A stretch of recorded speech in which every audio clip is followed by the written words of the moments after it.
Bom dia, boa tarde, boa noite. Essa aula está sendo gravada, portanto, eu não sei o horário que vocês estão assistindo. Deste modo, bom dia, boa tarde, boa noite. Estamos trabalhando com direito empresarial, tratando sobre sociedade. No capítulo 13, iremos tratar sobre sociedade limitada. Vamos trabalhar no capítulo 13, sociedade limitada. Aula 1, né? Capítulo 13, sociedade limitada. Então, temos aqui, legislação aplicável à sociedade limitada.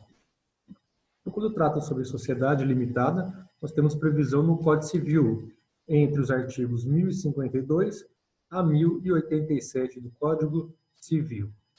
Para tratar a respeito da sociedade limitada, temos que falar um pouquinho a respeito da sociedade simples. E quando a gente fala sobre a sociedade simples, nós vamos ver que a legislação que trata a respeito da sociedade simples também está no Código Civil, entre os artigos 997 a 1038 do Código Civil.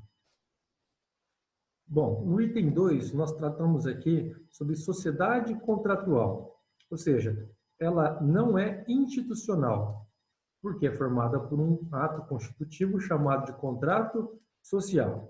As sociedades institucionais são aquelas que o ato constitutivo se chama estatuto social, e elas são formadas por ações, enquanto que a sociedade contratual, ela tem um ato constitutivo chamado de contrato social, e suas frações são chamadas de cotas, também identificada como sociedade de pessoas, enquanto que a sociedade institucional, ela é chamada de sociedade de capital.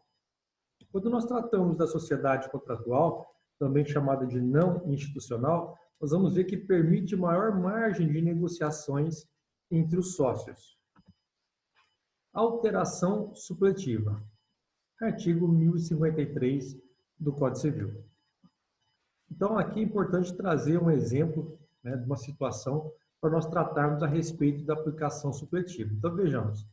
A regra de desempate nas deliberações sociais não é prevista nas regras da sociedade limitada. Ou seja, os artigos que tratam sobre sociedade limitada nada mencionam sobre regras de desempate. Então, por referência à regência supletiva, utilizam-se as regras da sociedade simples, ou seja, artigo 1010, parágrafo 2º do Código Civil. Então, esse parágrafo 2º do artigo 1010 do Código Civil trata sobre sociedade simples, trata sobre desempate de deliberações de sociedade simples e não de sociedade limitada. Mas, tendo em vista a lacuna nos dispositivos que tratam sobre a sociedade limitada, temos que o artigo 1053 do Código Civil diz que aplica-se a aplicação supletiva, utilizando, então, do disposto no artigo 1010, parágrafo 2º do Código Civil. Então, vamos ver como funciona. Que prevê, né, o artigo 1010, parágrafo 2º do Código Civil, que prevê sobre as regras de desempate. E diz o seguinte, que prevê que o desempate ocorra por maior número de sócios, ou seja, por cabeça. Então, a questão do desempate se dá por número de sócios, por cabeça.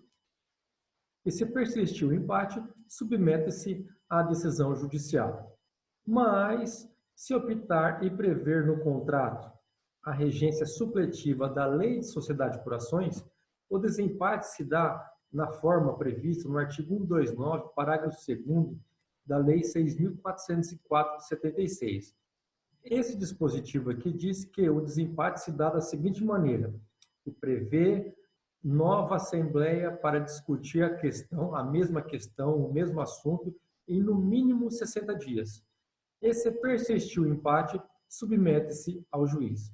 Ou seja, quando opta-se pela regência supletiva da sociedade simples, né, o critério para desempate é quantidade de sócios.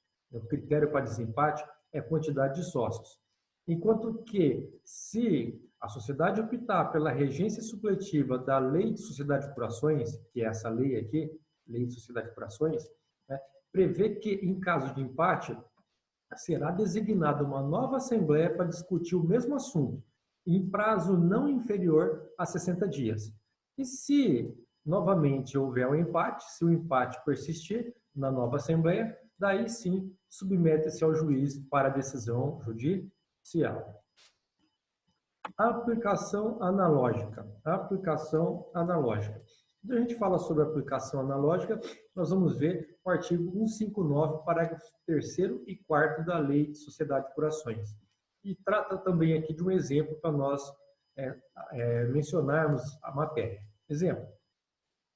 Direito de sócios propõe ação de responsabilidade contra administrador da sociedade limitada que causou prejuízo para a sociedade, caso a sociedade delibere contrária à propositura da ação. Então, vamos imaginar a seguinte situação. O administrador praticou algum ato ilícito e trouxe prejuízo para a sociedade, em consequência também para os sócios. A sociedade, então, em assembleia, delibera, né, sobre a propositura da ação contra esse administrador. Né? E pode ser que, em assembleia, né, a maioria, né, é contra a propositura da ação contra esse administrador.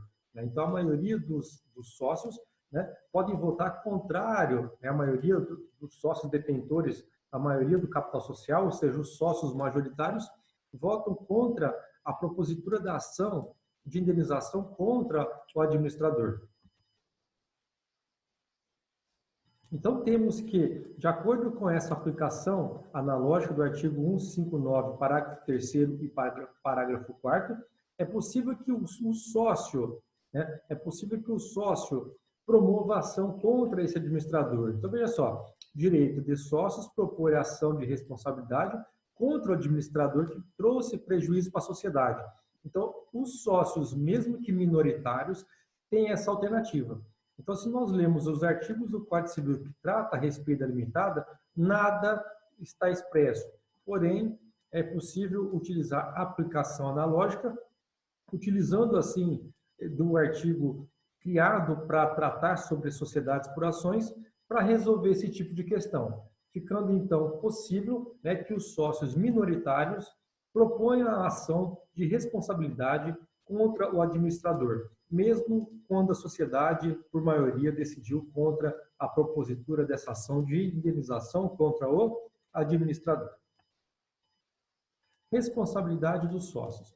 O artigo 1052 do Código Civil trata a respeito. Diz o seguinte, limite da responsabilidade dos sócios é até o total do capital subscrito e não integralizado. É até o total do capital subscrito e não integralizado. Ou seja, a responsabilidade dos sócios é limitada ao capital subscrito e não integralizado. Desse modo, temos que, se o capital social, por exemplo, for de R$100.000 e já tiver sido totalmente integralizado, os bens dos sócios não serão utilizados para o pagamento da dívida. Porém, se algum sócio ainda não tiver integralizado, então se algum sócio ainda não tiver integralizado as cotas por ele subscrito, esse sócio será chamado a pagar essa integralização, até o valor total do capital social. Então, vamos tentar trazer um exemplo. A sociedade tem 4 sócios, 25% para cada um. Capital social de R$100.000, cada sócio tem que pagar cada sócio tem que integralizar R$25.000. Cada um deles integralizou 25%, cada um deles subscreveu 25% das cotas, portanto, cada um tem que integralizar R$25.000. Porém, né, o sócio A não integralizou. Os demais sócios, B, C e D, já integralizaram. Então, nós temos integralizado R$75.000. Está faltando o sócio A integralizar. Se a sociedade vier à falência, a sociedade tem que pagar R$100.000, porque a responsabilidade é limitada a R$100.000. Dessa maneira, o sócio A responde de maneira subsidiária, ou seja, os bens pessoais dele poderão ser utilizados para pagar a integralização ainda não realizada. Ou seja, do patrimônio pessoal dele, né, poderá ser executado bens até R$25.000 para poder completar a total integralização. Porém, se esse sócio A não tiver esse valor, não tiver bens suficientes para pagar essa integralização de R$ 25.000, os demais sócios respondem. Os demais sócios, mesmo que já integralizados suas respectivas frações, serão obrigados a integralizar, porque a responsabilidade deles é solidária. A responsabilidade deles é solidária. Exceção à limitação da sociedade limitada. Responderão subsidiariamente, mas de forma ilimitada, ou seja, após esgotar o patrimônio da sociedade, os bens dos sócios poderão responder de maneira subsidiária e de forma ilimitada em determinadas situações. Quais seriam elas? Artigo 1080 do Código Civil.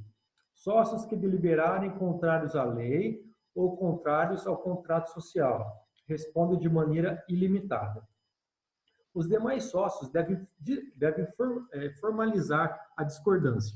Então, vamos imaginar que os sócios minoritários foram vencidos e eles discordaram da deliberação da maioria. Então, esses minoritários devem fazer constar na ata da Assembleia a discordância deles, sob pena de responderem também ilimitadamente. Então, todos aqueles que foram favoráveis irão responder de maneira ilimitada, pois praticaram atos, foram favoráveis à prática de ato contrário à lei ou contrário ao que está previsto no contrato social. A Justiça do Trabalho, com base legal questionável, visa proteger o hipossuficiente. Por conta disso, é comum os juízes do trabalho deferir o que se chama de desconsideração da personalidade jurídica, desprezando assim a personalidade da empresa e também a sua responsabilidade limitada, buscando então no patrimônio dos sócios recursos para pagamento das indenizações trabalhistas, das verbas trabalhistas. Deliberações dos sócios. Deliberações dos sócios. Então, nós temos aqui previsão do artigo 1071 a 1085 do Código Civil. Então, vamos lá. Normalmente, os sócios da sociedade limitada participam do dia a dia da empresa, mas, em relação a algumas matérias, a lei prevê algumas formalidades. Então, quais seriam elas? A realização de assembleia e quórum deliberativo, Realização de assembleia e quórum deliberativo mínimo para aprovação de determinadas matérias. Então, vamos ver aqui. Designação e destituição de administradores. Então, a designação, a escolha de administrador e a destituição, ou seja, a retirada do administrador. Remuneração dos administradores. Votação das contas anuais dos administradores. Modificação do contrato social. Operações societárias, dissolução e liquidação da sociedade. Plano de recuperação judicial e extrajudicial. Expulsão de sócio minoritário. Então, para todas essas matérias, há a necessidade de se designar uma assembleia onde os sócios irão comparecer e irão votar. Então, nós vamos ver sobre o quórum deliberativo mínimo, então, a quantidade de votos mínimos necessários para a votação de cada matéria dessa. Assembleia, previsão artigo 1074 do Código Civil. Deve cumprir exigência relativa ao quórum deliberativo legalmente previsto. Então, veja só, a Assembleia é convocada por avisos publicados por 3 vezes na imprensa oficial. Então, aqui é o Diário Oficial. E publicado também em jornal de grande circulação, para tornar público a data, horário, local da realização da Assembleia. Com antecedência mínima de 8 dias, da data da realização da Assembleia. Só deliberando validamente a Assembleia com a presença de sócios titulares de pelo menos 3/4 do capital social. Ou seja, se não comparecerem sócios que detenham pelo menos 3/4 do capital social, a Assembleia não vai ser instalada. Se não atendidos, tem-se a segunda convocação, com outras 3 publicações, antecedência mínima agora de apenas 5 dias, sendo válida com qualquer número de presentes, ou seja, esse quórum deliberativo mínimo de 3/4 de sócios que representam o capital social da empresa não é mais exigido. Então, se comparecer sócios minoritários aqui que detenham uma porção ínfima do capital social da empresa, mesmo assim a Assembleia vai ser instalada. Assembleia e seu funcionamento. A Assembleia se dá com a presença de 2 sócios em especial, o presidente e um secretário. Eles dirigem-se à mesa destinados a garantir o exercício de voz e de voto. Então, todos os sócios que quiserem falar, que quiserem a palavra, eles terão direito, assim como também terão direito de votar. Então, o presidente e o secretário têm essa obrigação. No final da Assembleia, será redigido uma ata, né, com as votações e deliberações. Quem é responsável pela redação dessa ata é o secretário.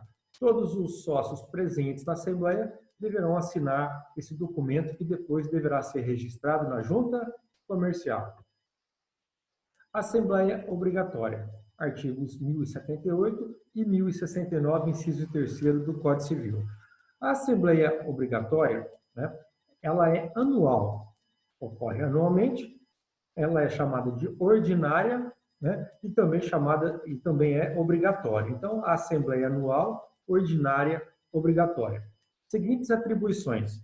O que é votado nessa Assembleia anual? Então, aqui vai ser discutido, né, vai ser apresentado, né, vai ocorrer o seguinte: seguintes atribuições. Tomar as contas dos administradores. Então, os administradores irão prestar contas nessa Assembleia.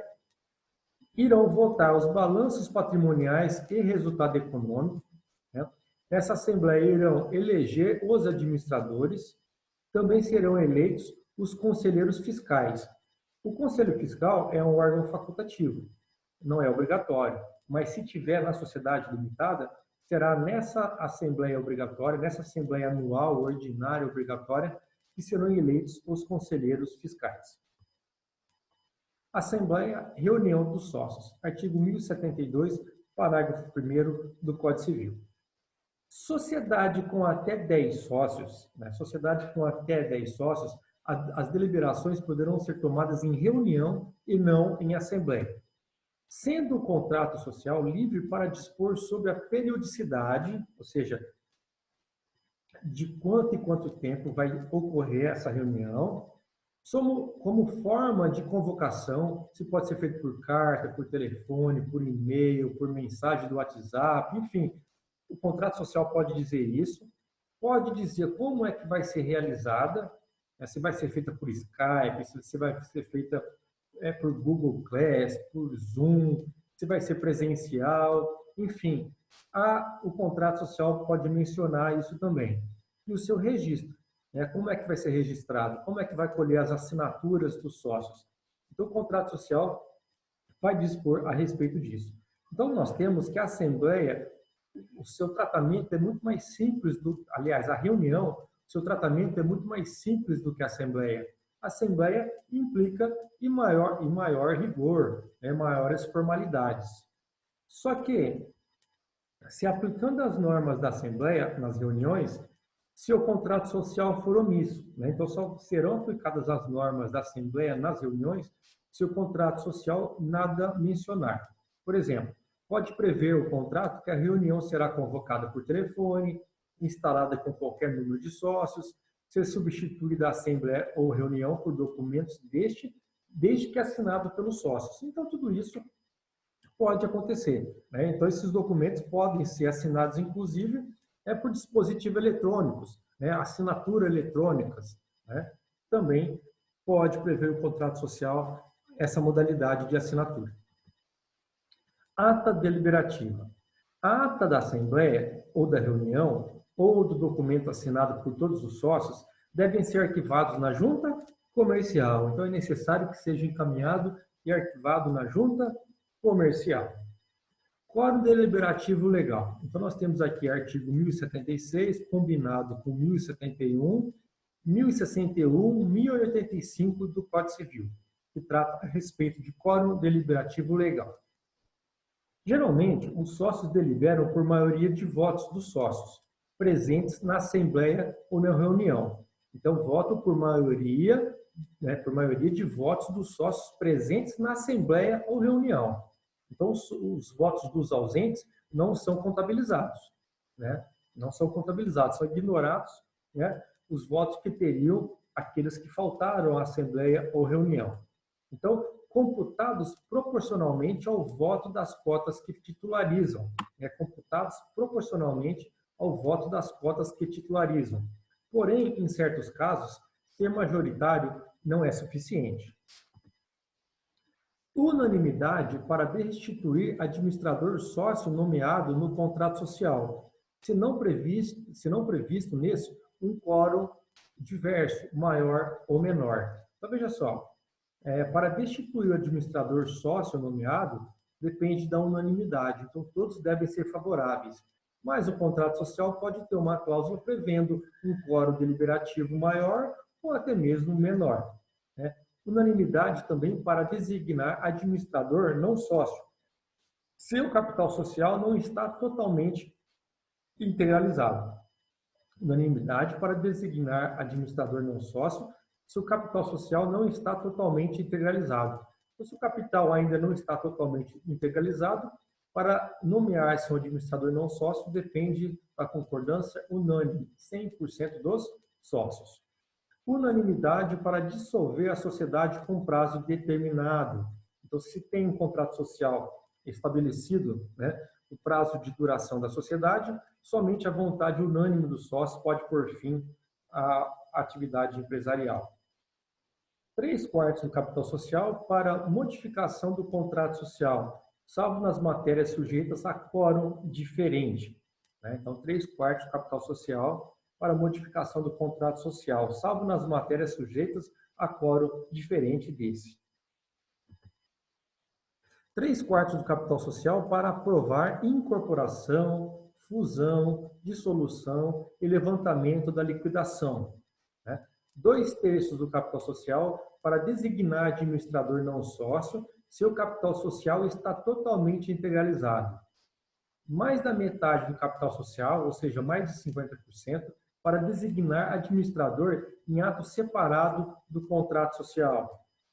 Mais da metade do capital social para destituir administrador sócio designado em ato separado do contrato social.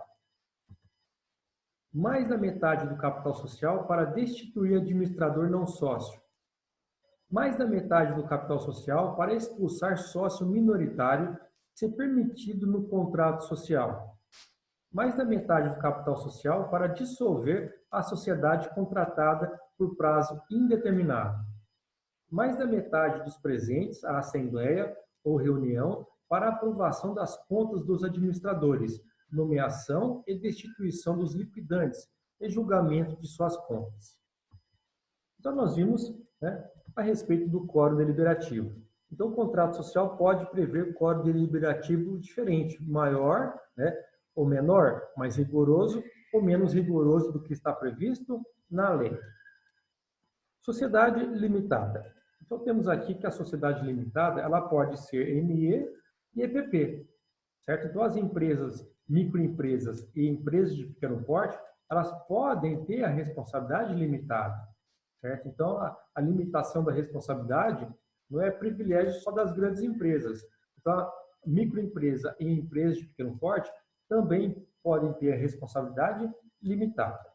A lei dispensa a realização de qualquer assembleia ou reunião, quando se trata de microempresa e empresa de pequeno porte, exceto no caso de expulsão de sócio minoritário. Então, nós temos aqui uma exceção. O quórum deliberativo será sempre o da maioria do capital social, nos termos também da Lei Complementar 123 de 2016, artigo 70. A administração. Então, temos aqui artigo 1060 a 1065 do Código Civil. Administrador. Escolhidos pelos sócios. Pode ser sócio ou não. Então, na sociedade limitada, admite-se como administrador sócios ou terceiro não sócio. Mandato, ou seja, o prazo em que ele vai administrar a empresa, a sociedade limitada, poderes de gestão, então quais são as atribuições dele e o prazo. Então temos prazo pode ser determinado ou o prazo pode ser indeterminado. As contas, prestação de contas, deve anualmente prestar contas aos sócios, em assembleia ordinária ou por outro meio previsto no contrato social, quinzenalmente, mensalmente, né? Então, pode tratar, né, a cada 2 meses, a cada 3 meses, o contrato social é livre para dispor a respeito disso. Deve apresentar os balanços patrimonial e de resultado econômico. Deve ser apresentado as contas e balanços no prazo de 4 meses seguintes ao término do exercício social. Esse exercício social é de 1 ano. Normalmente, ele se encerra no dia 31 de dezembro. Normalmente, ele se encerra no dia 31 de dezembro. Então, os administradores teriam aí mais 4 meses para estar apresentando esses balanços para os demais sócios. Débito. Débito. Né? Aí nós temos aqui, artigo 135, inciso 3º do Código Tributário Nacional e a Lei 6.830, de 80, em seu artigo 2º, que diz o seguinte: dívida ativa, tributária ou não, né, dívida ativa, tributária ou não, obrigam ilimitadamente os administradores, sócios ou não sócios, que praticaram atos com excesso de poderes ou infração da lei. Né? Então, obrigam ilimitadamente os administradores, seja ele sócio ou não, por terem praticado atos de excesso, ou seja, excesso de poderes ou infração da lei. Teoria ultra vires, previsão, artigo 1015, parágrafo único, inciso 3º do Código Civil. Então, aqui nós temos o seguinte: sociedade sujeita à regência supletiva de sociedade simples, sociedade limitada sujeita à regência supletiva da sociedade simples, não responde pelos atos praticados em seu nome que forem evidentemente estranhos ao seu objeto social ou aos negócios que ela costuma desenvolver.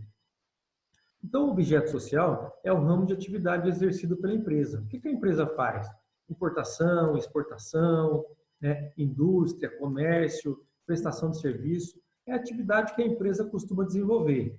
Então, vamos dizer que a empresa é uma indústria, né? E ela começa a praticar atos de importação ou de exportação. Então, nós temos uma atividade estranha, uma atividade diferente do que a empresa costuma fazer, né? Uma atividade diferente daquela que está prevista no contrato social.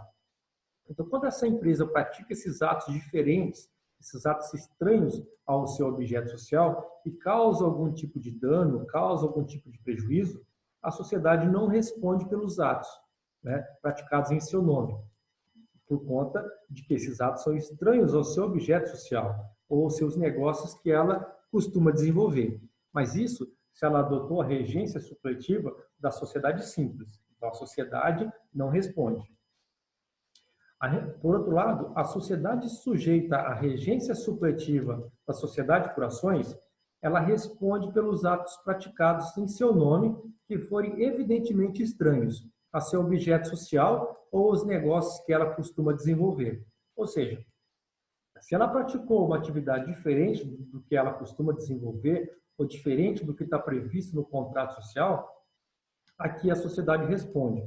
Porém, a sociedade depois poderá promover ação de regresso contra os administradores. Na que tem o vínculo, né, regência supletiva da sociedade simples, a sociedade não responde. Então, quem teria que responder por essa prática é o administrador, ou os administradores da sociedade, e não a empresa. Aqui começa a tratar a respeito de conselho fiscal. Nós vamos ver nos artigos 1066 a 1070, né, que fala sobre a previsão, né, do conselho fiscal. Nós temos que é facultativo, não é obrigatório. A empresa é que vai optar, os sócios é que irão optar se vai ter o conselho fiscal ou não, né? Justificado nas sociedades em que tem muitos sócios afastados do cotidiano da empresa, né? Geralmente, não é conveniente ou financeiramente justificável ter o conselho fiscal. Esses conselheiros são remunerados, então tem um alto custo, uma alta despesa de manter esse conselho fiscal. E a finalidade do conselho fiscal é justamente fiscalizar os atos dos administradores. Então, como é a composição do Conselho Fiscal? Quando a empresa opta para ter o Conselho Fiscal, nós vamos ver que a composição se dá da seguinte maneira: 3, no mínimo, e seus respectivos suplentes, podendo ser sócios ou não. Impedimentos. Visa garantir a isenção dos fiscais, dos conselheiros fiscais. São impedimentos, são impedidos os membros da administração da empresa. Então, se o sujeito é um administrador da empresa, é um diretor, por exemplo, ele não pode fazer parte do Conselho Fiscal. Como é que ele vai se fiscalizar? Então, ele é suspeito. Empregados também não podem ser, por conta do vínculo que ele tem com a empresa, a hierarquia que ele tem com os administradores. Então, dificilmente ele iria entregar atos ilícitos praticados pelo administrador em razão da sua subordinação. Cônjuge e parentes até terceiro grau dos administradores, né, e seus empregados.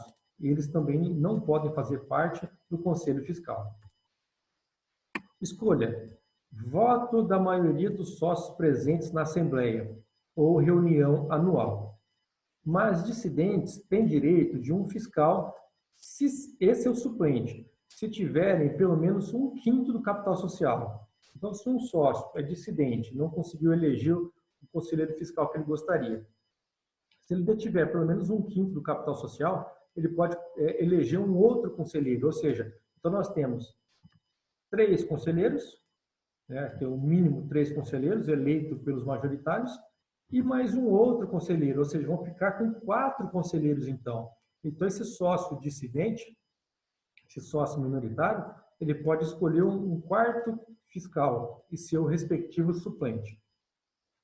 E havendo mais de um dissidente, terão direito a um fiscal e suplente cada um, desde que cada um deles tenha mais de 20% do capital social. Então, se tiver lá um suplente com 20% e outro suplente com 20%, né, cada um deles vai ter direito a um fiscal, né, e seu suplente. Né? Se nós tivermos 2 sócios dissidentes, né, cada um com 20% do capital social, cada um deles poderá ter um fiscal e seu suplente.